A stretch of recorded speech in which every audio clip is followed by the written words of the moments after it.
Hello student, आज के इस वीडियो में 8th ग्रेड अभ्यास पुस्तिका क्लास 7 इंग्लिश के लिए जो आपकी बुक है इसका lesson 2 the wise man one इसे हम सॉल्व करेंगे।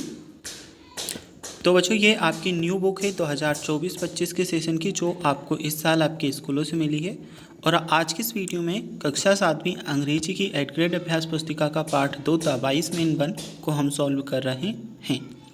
बच्चों सबसे पहले जो आपकी बुक है इसमें मल्टीपल चॉइस क्वेश्चंस दिए गए हैं। Choose the correct option and right, मतलब सही विकल्प चुन करके हमें लिखना है।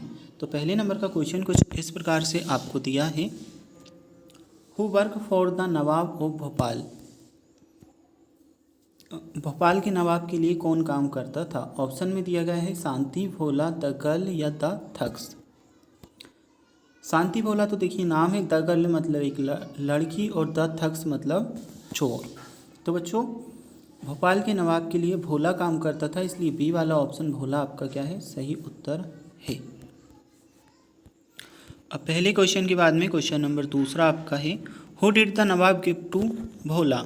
वो did the nawab gift to Bhola मतलब जो नवाब था उसने भोला को क्या दिया। ए हॉर्स मतलब घोड़ा, ए डंकी मतलब बंदर, ए कोल्ट ए सीप। तो बच्चों इसमें आपका आंसर रहेगा ओके। तो बच्चों इसमें सी वाला जो ऑप्शन है कोल्ट आपका क्या है, करेक्ट आंसर है। Why did Bhola exchange the hand for mangoes. तो इस क्वेश्चन में दिया है he loved mangoes, his wife loved mangoes, he loved mango chutney, his wife loved mango chutney. Why did Bhola exchange the hand for mangoes. जो भोला था उसने मुर्गी के बदले मैंगो क्यों बदले, ठीक है, मतलब मैंगोस को मुर्गी की जगह क्यों लिया। ही लव्ड मैंगोस क्योंकि उससे मैंगो जो थे, आम जो थे पसंद थे। हिज वाइफ लव्ड मैंगोस मतलब उसकी पत्नी को आम पसंद है। ही लव्ड मैंगो चटनी क्योंकि उससे आम की चटनी पसंद थी। हिज वाइफ लव्ड मैंगो चटनी क्योंकि उसकी जो पत्नी थी उससे आम की चटनी पसंद थी। तो बच्चों उत्तर में आपका डी ऑप्शन सही रहेगा, हिज वाइफ लव्ड मैंगो चटनी, क्योंकि जो उसकी वाइफ थी उससे आम की चटनी बहुत पसंद थी। अब है चौथे नंबर का प्रश्न, the boy dash dash is wearing a red shirt is my brother. तो बच्चों इसमें आ जाएगा the boy who is wearing red shirt is my brother. अब है the opposite gender of horse is. Horse की हमें अपोजिट जेंडर बतानी है। बच्चों हॉर्स मतलब होता है घोड़ी, हॉर्स मतलब होता है घोड़ा, और मेयर मतलब होती है घोड़ी। तो आंसर में आपका क्या रहेगा, mayor. The opposite gender of horse is mayor. अब है फिल इन द ब्लैंक्स, रिक्त स्थानों की पूर्ति हमें करनी है। A groups of cattle is called. तो इसमें आ जाएगा HERD herd. Shanti husband is Bhola, ठीक है, इसमें लिखोगे भोला। नेक्स्ट है आपका we should to respect our elders, इसमें आपका आ जाएगा शुड। नेक्स्ट है Ravi was waiting for his friend, तो इसमें आप लिखोगे for. Past form of the word call is called. तो ये जो फिल इन द ब्लैंक्स है ये भी आपके कंप्लीट। अब देखिए नेक्स्ट जो क्वेश्चंस हैं, very short answer type question आपको दिए गए हैं। Answer the following question in one words और वन सेंटेंसेस। वन वर्ड और वन सेंटेंस में हमें क्वेश्चंस के आंसर्स देने हैं। Where did the horse trainer live. जो हॉर्स ट्रेनर था वह कहाँ पर रहता था। तो इन भोपाल मतलब भोपाल में रहता था। Who said yes it eats like an elephant. यह किसने कहा है कि ये तो एलिफेंट की तरह है। तो भोला सेड मतलब भोला ने कहा, तो इसमें आपका आंसर आ जाएगा भोला सेड। और जो नेक्स्ट क्वेश्चन, क्वेश्चन नंबर 13 आपका है, right the opposite gender women और हॉर्स। मतलब वुमेन और हॉर्स की हमें अपोजिट जेंडर बतानी है। तो बच्चों वुमेन का आपका होगा क्या, मेन, और हॉर्स का आपका होगा mayor. Right the verb form of the following words decision और प्लेयर। डिसीजन और प्लेयर की हमें क्या बतानी है, वर्ब फॉर्म बतानी है।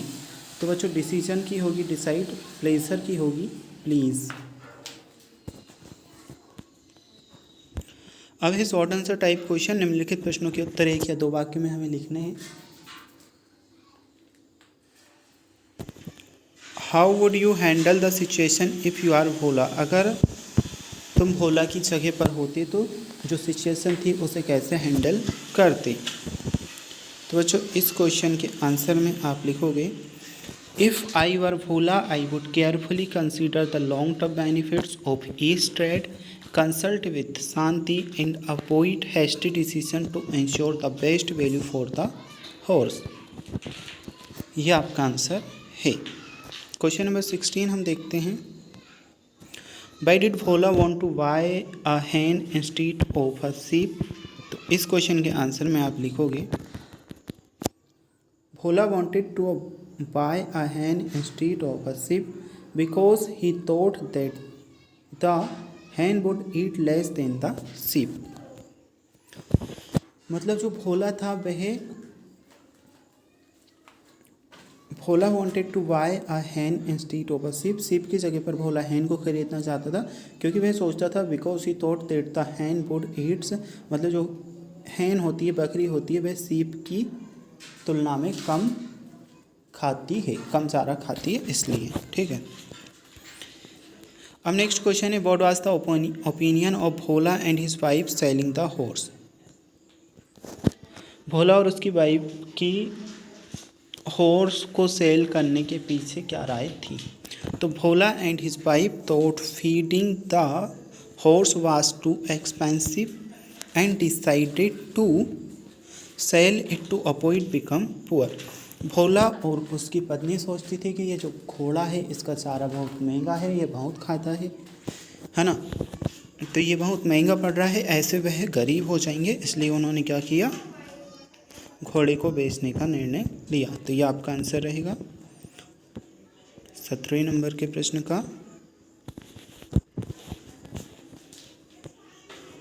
अब है आपका next question, it eats like an elephant, negative में चेंज करना है, it does not eat like an elephant. ये आपका उत्तर है क्वेश्चन नंबर 9 का।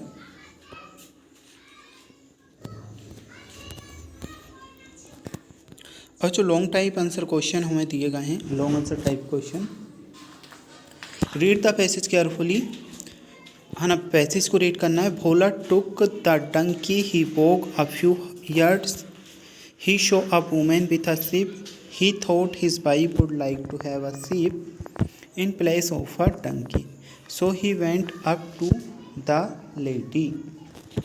क्वेश्चन नंबर 1 इसमें पूछा गया है, जो पैसेज दिया है इसे रीड करना है, इसके अकॉर्डिंग इन क्वेश्चंस के आंसर्स देने हैं। Who saw a women with a sheep, इसमें आपका आंसर रहेगा Bhola saw a women with a sheep. Why did Bhola think of buying a sheep, Bhola ने शीप को खरीदने का क्यों सोचा? आंसर में आपका रहेगा Bhola thought his wife would like to have a sheep in a place of a donkey. How do you think animals help us, animal जानवर जो होते हैं हमारी मदद किस प्रकार से करते हैं, इसके बारे में आप क्या सोचते हैं? तो आंसर लिखना है, animal help us with food materials labour and companionship,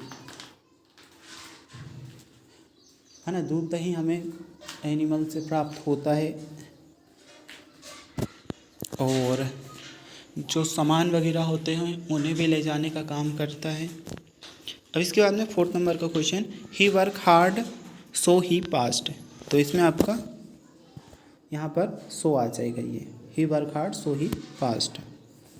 give the opposite gender of women, women का हमें अपोजिट जेंडर बताना है, तो वुमेन का अपोजिट जेंडर होगा मैन। अब जो आपका एक और लास्ट क्वेश्चन बच गया है, क्योंकि क्वेश्चन नंबर 19 तक हमने कंप्लीट किया है और क्वेश्चन नंबर 20 जो आपका बचा है उसका उत्तर अगर आपको देखना है तो मैंने कमेंट बॉक्स में और डिस्क्रिप्शन बॉक्स में उसका क्वेश्चन और आंसर दोनों चीज़ें लिख दी हैं। तो आपको करना क्या है, डिस्क्रिप्शन बॉक्स में जा करके या कमेंट बॉक्स में जा करके उस क्वेश्चन का आंसर नोट कर लेना है। ठीक है बच्चों, तो इस प्रकार से आपका जो सेकंड लेसन था कंप्लीट हो चुका है। अगर आपको नेक्स्ट लेसन के सॉल्यूशन की वीडियो देखनी है तो लिंक आपको डिस्क्रिप्शन बॉक्स में मिल जाएगी।